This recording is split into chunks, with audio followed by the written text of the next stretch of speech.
فايزة عندها أخت، كانوا هن بنتين وأخ. بقى خلافها هي وأختها فاتن والسبب على إرث. اختلفوا بعد ما توفى أخوهم. هم بالبداية كان في عندهم شقة، الأختين تنازلوا عن الشقة لأخوهم أحمد الله يرحمه. أحمد بعد فترة توفى، رجعت الشقة للأم. الأم كتبت هذه الشقة باسم فايزة. زعلت فاتن أختها بقى، وإلهم تقريبا 5 سنوات ما بيحكوا مع بعض. فاتن زعلانة من فايزة، تعتبر إنه فايزة أخذت الشقة، وفايزة بتقول لفاتن إنه الوالدة هي اللي كتبت لي الشقة باسمي وأنا ماليش ذنب، ما إلك حق إنك تختلفي معايا. بس فاتن مش حابة تسمع، والخلاف تطور. هلا اجت فايزة مشكورة طبعا على ثقتها، اجت الى هذا البرنامج حتى تحاول تسترجع العلاقة بينها وبين اختها.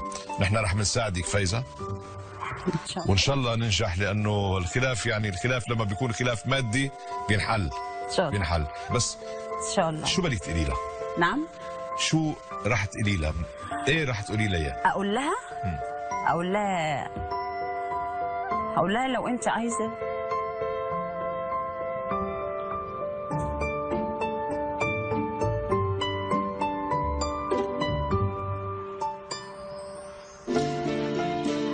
عايزة الشقة وعايزة الورق، خديه. اللي بنا مش ورق. يعني الناس بتموت، يعني مش دايم غير المعروف. صحيح. وانا انا صعبان عليا ان انا ليا مقاطعاني. بس الاخت الثانيه مش مقاطعاكي. بس مش قوي يعني في كلام. ايوه، يعني زعلانه منك شويه، بس انه في فاتن مقصره عليها. نعم. ايوه. فاتن متزوجه؟ لا، كانت عندها اولاد؟ ايوه. كبار؟ يعني في عمر كده 28 والثاني تقريبا 25. وولادها ما شفتيهم؟ لا، هم احلى حاجه فينا بقى ان الولاد بيكلموا بعض، ولادي بيكلموها وبيكلموا ولادها. يعني هم ما لهمش دعوه باللي بينا، بس في علاقه بين الولاد، بين الاولاد. لكن هي لا. نعم. يا ستي، نحن بناء على رغبتك وصلنا الدعوه الى فاتن. لا والله وصلنا لها الدعوه. أيوة. بنشوف اذا وافقت. خلينا نشوف سوا. خلينا نشوف. تفضل. اهلا جورج. مشوارنا النهارده لرمسيس، ورمسيس دي فيها اقدم محطه سكك حديد في الشرق الاوسط، عشان نسلم دعوه الحضور للاستاذه فاتن فتحي.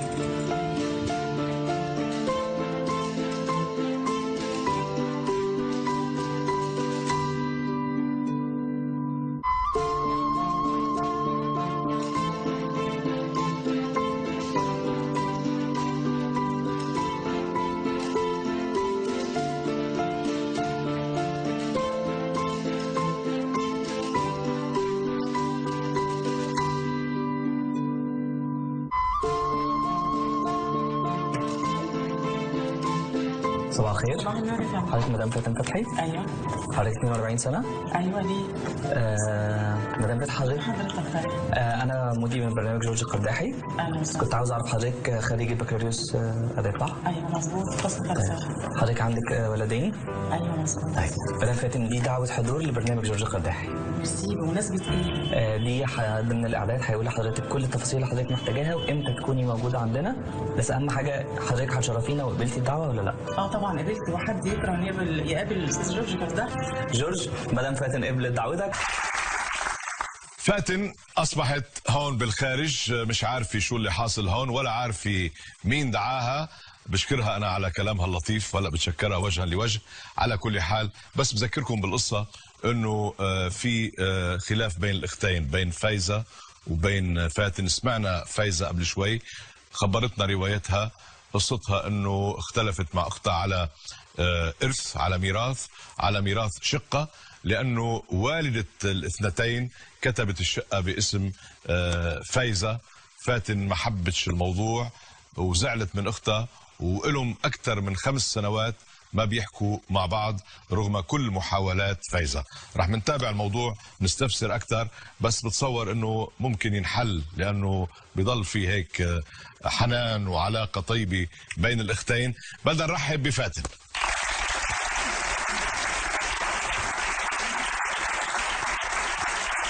أهلا اهلا بالست فاتن. بنرحب بيك في مصر بلدك الثانيه. منور الاستوديو ومنور مصر كلها. نورتينا ليك طلة جميله بعينيك اللي بتزغرد دي. الله يخليكي. تفضلي يا حبيبتي تفضلي. ميرسي. اهلا وسهلا.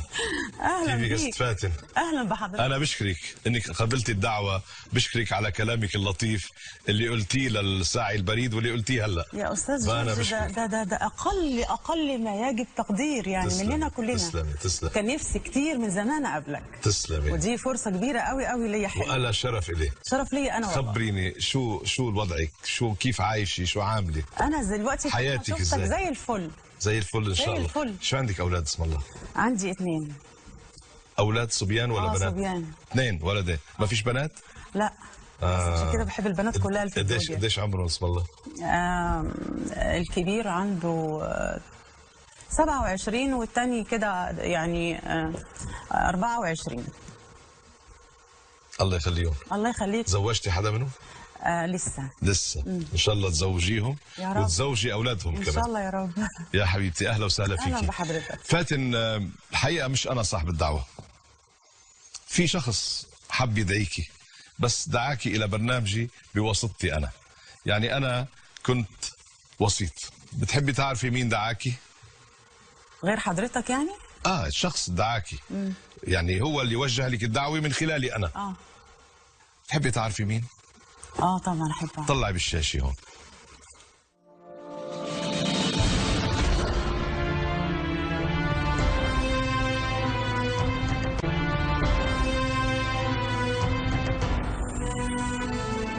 تكوني عم تشتميني بقلبك. غيرتي فكرك فيي؟ في حضرتك لا، بس مفاجأة كبيرة ليا مش متوقعة أبدا. أنا مش جاية علشان كده خالص يا أستاذ جورج، وفاجئتني عارف، ما هي مفاجأة ونحن عارفين انك كنا حبايب. لا عارفين انك مش جاي علشان كده. من ثانية واحدة كنا حبايب. بعدنا حبايب. عايزين نفضل حبايب على طول. نفضل حبايب. هنفضل حبايب. لا معلش اعذرني، مش هقدر اكمل بجد. معلش استأذنك بجد، مش هقدر. حضرتك يا أستاذ جورج انت ست جميلة وفتي دخلتي علينا بأحلى طلة. خصومة كبيرة ما ينفعش تبقى مع اخوات. ما تنساش انه اختك. اوكي، على عيني وعلى راسي. انا قدمت كتير. طيب بس هنسمع روايتين. هلا هي صعبانه عليا في رايك. انا مش هقدر اكمل البرنامج. انا روحي شو علشان حسيبيني. لا ابدا، لاجل خاطرك يعني اعمل كل شيء. خلق بعثت لك لا مش هضغط ابدا. ده مش دوري اضغط يعني. بالعكس يعني لو تسمح لي اذا كانت هي هتيجي انا لا مش هتيجي انت. انا وانت بس يعني لا مش انا وحضرتك انا وانت بس. على عيني وعلى راسي. يا فتون عادي، تفضلي شرفي. هذا نحكي في حكي انا وياكي. ما تزعلي، ما بدي اياكي تعصبي، روقي، لانه بعثت لك رساله بس جواب بدي اقرا لك اياه. معلش بعد ايه بس؟ انا في بيني وبينك معلش يا شيخه، شو فيها الدنيا بسيطه بعد ايه؟ ولو ما على كلمه شو القتيل بالارض. روقي، سمعي الرساله اللي بعثت لك اياها. تخسري شيء اذا سمعتيها؟ خسرت كثير. هلا اذا سمعتي الرساله بتخسري؟ من جمله الخساره. طيب يلا، خساره زياده. زحوا لي هيك شي مطرح تقعد. انا اختي الحبيبه الغاليه فاتن، منذ 5 سنوات وانا يا غاليه اريد ان اتحدث معك لاقول لك انني لم اظلمك، وانت تعرفين جيدا انني لم اسعى لاخذ حقك، وانما كتبت امنا المنزل باسمي. هي عم تقول هيك. يا فاتن، لعلك تذكرين شقيقنا الحبيب أحمد الله يرحمه، وبقينا أنا وأنت نبكيه بدلا من أن نفرح به. هل تعتقدين أنه سيكون سعيدا الآن في قبره وهو يرانا متخاصمتين وبيننا قطيعة بسبب ميراث أيا كان؟ يا فاتن أنا آسفة، حقق علي وجئت اليوم كي أقول لك أنني الكبيرة وأنك يا شقيقتي الصغيرة وحشتيني، وعفى الله عما سلف، وكل ما تريدينه ستأخذيه. عفى الله عما سلف، ورحمة أحمد لن تخرجي من هذا المكان إلا ونحن في حضن بعض، وقد عفوت وصفحت، والمسامح كريم.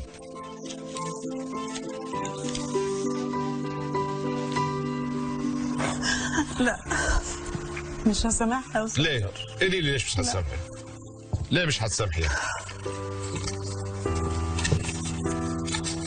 أعطيني سبب إنه هذه الست اجت على هالبرنامج، وهلا في ملايين المشاهدين عم يشوفوها،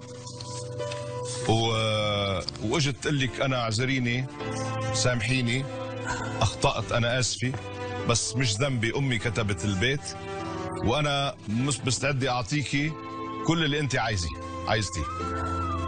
ده لسان حالها، هلا بتسمعيها، بس أنت ليش عم بتقولي مش قادرة؟ شو عاملة فيكي؟ لازم أعرف حقيقة منك.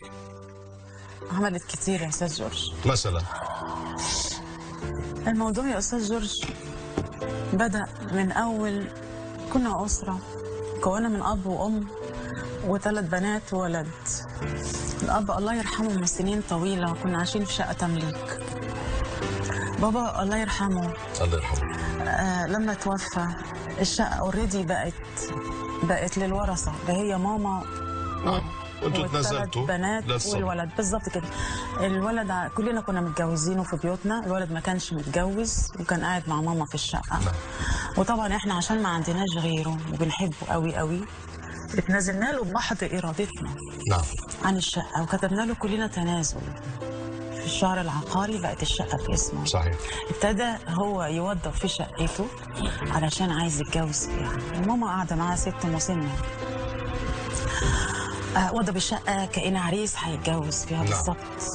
يعني كله كان جديد من الأرض لغاية السقف. اللي كنا مستنيينه علشان يتجوز في الشقة الله يرحمه ويجعل أراضيه الجنة، ويا رب يحتسبه من ضمن الشهداء، اتوفى في مقر عمله. وعشنا بحسرته كلنا. ماما انتوى قلبها عليه وكلنا طبعا. وماما اللي قعدت في الشقة لوحدها، الست المسنة. تمام. دلوقتي الشقة رجعت لمين؟ للورثة الطبيعيين. اللي هي ماما واحنا الثلاثة البنات. تمام. المفروض ان كل واحد ياخد حقه الشرعي. صحيح. للأسف ماما حسبت حسبة كده كانت غلط. لأن البيت كان محتاج تنكيس أيام أخويا ما كان موجود وعايش. في منا اللي ساعد، لأن العمارة كل الجيران اشتركوا في التنكيس. منا اللي ساعد في التنكيس مع أخويا، ومن اللي ما كانش يقدر ماليا، يعني كانت الدنيا لسه ضيقه معاه شويه، ما قدرش يساعد في التنكيس. نكسنا البيت، وطبعا هو كان موجود قبل ما يتوفى. انت ساهمتي؟ انا ما ساهمتش. ليا اخت اكبر مني برضه ما ساهمتش. فايزه؟ لا، دي فايزه ساهمت. فايزه ساهمت. اختي الثانيه اللي اكبر مننا ساهمت. ما ساهمتش. ما ساهمش. انت واختك ما ساهمتوا. فايزه ساهمت. ماما شالتها لها، فتعاطفت معاها اكتر. احنا خدت مننا موقف، شالت مننا شويه. فايزه دخلت في الحته نقطه الضعف دي، اتقربت لماما اكتر، استحوذت على قلبها اكتر. ماما اوريدي عندها الارض الخصبه انها تفتح لها البيبان كلها، بابها مفتوح ليها، وفقدت وحيدها ومحزونه، فابتدت تحس ان هي الوحيده اللي بديله لاخويا. وحبت بقى تروح تعيش عندها، وعاشت عندها شويه وبتاع. كتبت لها الشقه. ماما بقى هنا قالت ان الاخوات اللي ما ساعدوش اخويا مش هينولوا حاجه من الشقه، رغم ان انت يا ماما وريثه معانا، مش من حقك اصلا تقولي كده. يعني هالقصه صرنا نعرفها كلها، صارت واضحه امامنا جميعا. بس عندي سؤال هيك بسيط، الى متى تعتقدي انه هالخلاف وهالفراق وهالجفا سيستمر بينك وبين اختك؟ الى متى؟ طول العمر؟ مش عارفه القلب هيروق ازاي.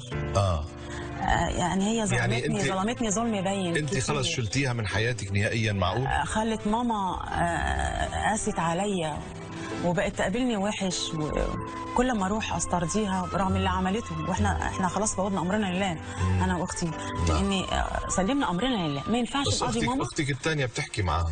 طبعا. تكلمها. بس انت مقطعتيها. انا اكتر لا. واحده. اختك الثانيه بتحكي مع فايزه، تتكلم معاها. أيوة. يعني في تواصل. أيوة. بس انت معاكي لا. ايوه اكيد، لان انا اكتر واحده اتظلمت من فايزه ومن ماما، ومن ماما بالتبعيه، من ماما ومن ماما بالتبعيه. بس هلا بتحكي مع ماما بالظبط. بروح، ده انا مجبره امي، ده امي. طيب. مش هغيرها. هلا سمعت انا روايتك، كلنا سمعنا الروايه، ما شاء الله عليكي هادئه ومحبه خلينا نسمع فايزه شو بدها تقول. فايزه، سمعتي كلام فاتن، كلام مقنع مؤثر، بقى انا بدي منك انك انت تحكيها، تقنعيها، غير الرساله تقولي لها اللي بقلبك. تفضلي. اذا كنت انا غلطت، انا ممكن اكون غلطت صح، بس غصب عني مش بإرادتي. انا اتحطيت في الموقف ده غصب عني. انا اقول لها سامحيني ومش عايزين نقاطع بعض اكتر من كده، ولو انت عايزه الورق انا اديهولك. الورق يعني شو؟ اللي هو العقد والتنازل بتاع الشقه، لو عشان هي ترضى. تعرف وهي عارفه كويس ان انا ما برضاش، يعني ما برضاش على اي حد من ولادي الحاجات دي، لان انا فاهمه ولادي الشقه دي مش بتاعتنا، مش من حقي. ولو هي عايزه الورق انا عندي استعداد، وهي عارفه انا قد كلمتي، اروح اديهولها لغايه بيتها. بس بدك توقفي القطيعه، لانه مش قادره تتحملي بقى. انا مش قادره تقعدي من دون اختك. طبعا. وهي ست جميله، يعني ست لطيفه وحلوه ما شاء الله عليها. خليني اقول لك شيء، يمكن طالما الاستعداد عند فايزه موجود وجاي بهالروحيه بهالنفسيه بعد 5 سنوات من القطيعه، هذه بتبحثوها بعدين. يعني مسألة قانونيا وشرعا شو بيصير ما بيصير، الست عندها استعداد انه هذه الشقة انتم لكم فيها حصة، بقى مستعدة انها ترجع ترجع الامور. شو رأيك؟ ازاي؟ بعدين تبحثوا ازاي. هلا ازاي مش حنحلها باستوديو. باستوديو والرواسب اللي في القلب والظلم اللي انا حسيت بيها من ناحيتها يتمحي ازاي بكلمة معلش. بس انتوا عشتوا مع بعض، يعني انا استبعد، وهي اختك الكبيره كمان، انه يكون فيها القساوه من جهتك او من جهتها. بس هي خلاص يعني اجت بعد 5 سنوات جاي تقول لك انه تعالي نرجع مع بعض، واللي انت عايزاه بيصير. مش حكرر نفسي بقى، انما القرار بيبقى عندك. مناسبه الك بالاستوديو انك تفتحي الستار وتقولي لها رح سامحك والمسامح كريم. وهي قالت لك بالكتاب، قالت لك ورحمه احمد مش حتخرجي من هون غير ما نتصالح. بقى القرار عندك.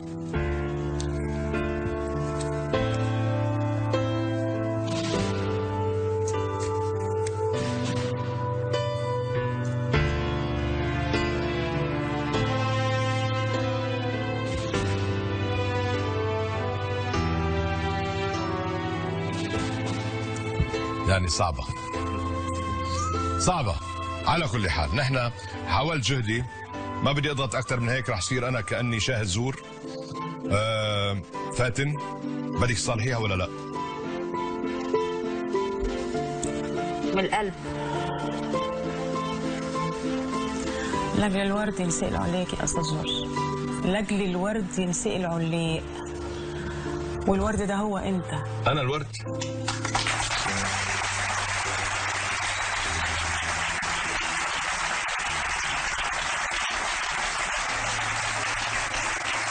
هلا انا بشوف انه كلنا حبيناك عن جد، انا والجمهور، لانه بعتقد سامحتيها ولا لا؟ قولي المسامح كريم. اكيد المسامح كريم. يلا افتحوا لنا. شوفي حرام، هي شوفي هي بتضحك.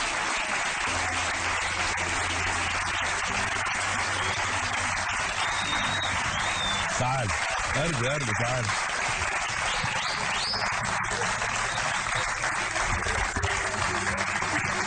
مالك بس حاسه بشيء؟ تعبانة؟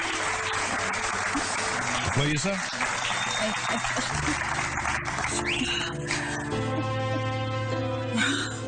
الحمد لله على السلامة. يلا أنا بتشكركم، أنا بشكرك على ثقتك فايزة. بدي أشكر فاتن لأنه عملت علينا فيلم بالأول بعدين قلبها طيب زي ما قلتي. شكرا فاتن. كل يوم هعمل مشكلة عشان أجي. يلا تعالي. شوف بقى دمك خفيف، دمك خفيف كمان. يلا هلا باخذ صورة، هلا باخذ صورة. تفضل خليها، امسكيها بإيدك، امسكيها بإيدك. والله مش عارف شو بدي اقول. الحمد لله انه تمت على خير. كانت صعبة شوي فاتن، بس طلع قلبها طيب، قلبها حلو. هلا الله يديم الوفق بين بعض الاخوات، الله يديم الوفق بين جميع العائلات. نلتقي ان شاء الله بقصة جديدة مع المستمع كريم.